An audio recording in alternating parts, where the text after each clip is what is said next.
અમરેલીમાં ભાજપ અને કોંગ્રેસ વચ્ચે વાકયુદ્ધ તેજ બન્યું છે। ત્યારે પ્રતાપ દુધાતનું જે નિવેદન છે અને સાંભળીને ભાજપ પ્રદેશ અધ્યક્ષ જગદીશ વિશ્વકર્માનું જે નિવેદન છે, જે વળતો પ્રહાર છે, એ સાંભળવા જેવો છે અને અત્યારે સામે આવી રહ્યો છે। શું છે સમગ્ર મામલો એ જાણી લઈએ। નમસ્કાર, હું છું અંજલિ રાવત અને તમે જોઈ રહ્યા છો ન્યૂ ભારત ન્યૂઝ। રાજકીય માહોલ ગરમાયો છે, જ્યાં કોંગ્રેસના નેતા પ્રતાપ દુધાત અને ભાજપના પ્રદેશ અધ્યક્ષ જગદીશ વિશ્વકર્મા વચ્ચે તીખા શબ્દોનું યુદ્ધ શરૂ થયો છે। એક દિવસ પહેલા કોંગ્રેસની સભામાં પ્રતાપ દુધાતે નામ લીધા વિના પ્રદેશ ભાજપ પ્રમુખ પર પ્રહાર કર્યા હતા અને ગેસ મુદ્દે કટાક્ષ કર્યા હતા।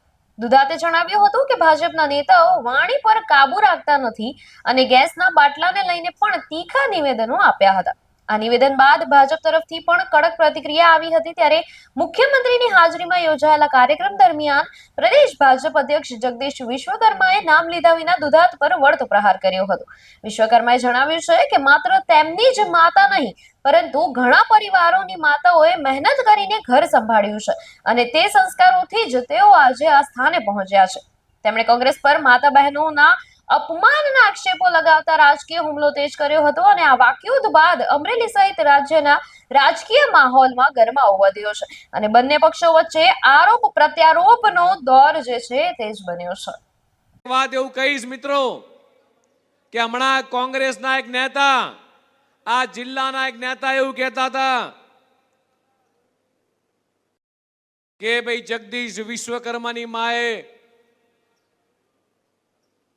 માથે બળીતા લાકડા ઉપાડ્યા, ચૂલા સળગાયા છે। મારે કેવું છે, મારી એકલાની માતા અને કેટલાયની માતાઓએ એ કોંગ્રેસના રાજમાં એ માથે લાકડા લઈ અને ચૂલા સળગાવતા હતા। એ દિવસો ભૂલી ના જતા। તમારા રાજની અંદર એ સંસદ સભ્ય કોટા પદ્ધતિ હતી અને ત્યારે સંસદ સભ્યની આગળ પાછળ ફરવું પડે।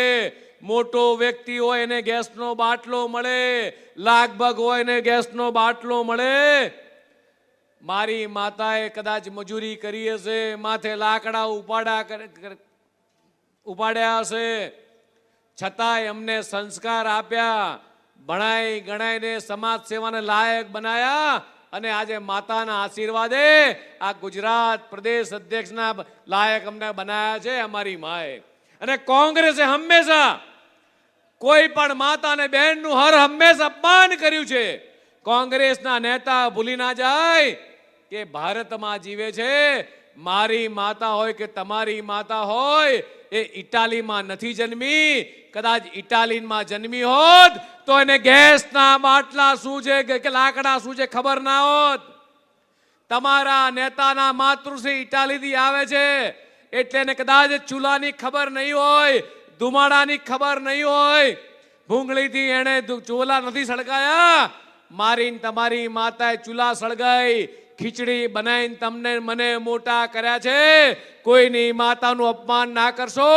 મારી આ અમરેલીની પ્રજા કે મારી ગુજરાતની 6.5 કરોડ જનતાએ તમને 30 વર્ષથી એ તમને સેવાથી વંચિત રાખ્યા છે, સત્તાથી વંચિત રાખ્યા છે।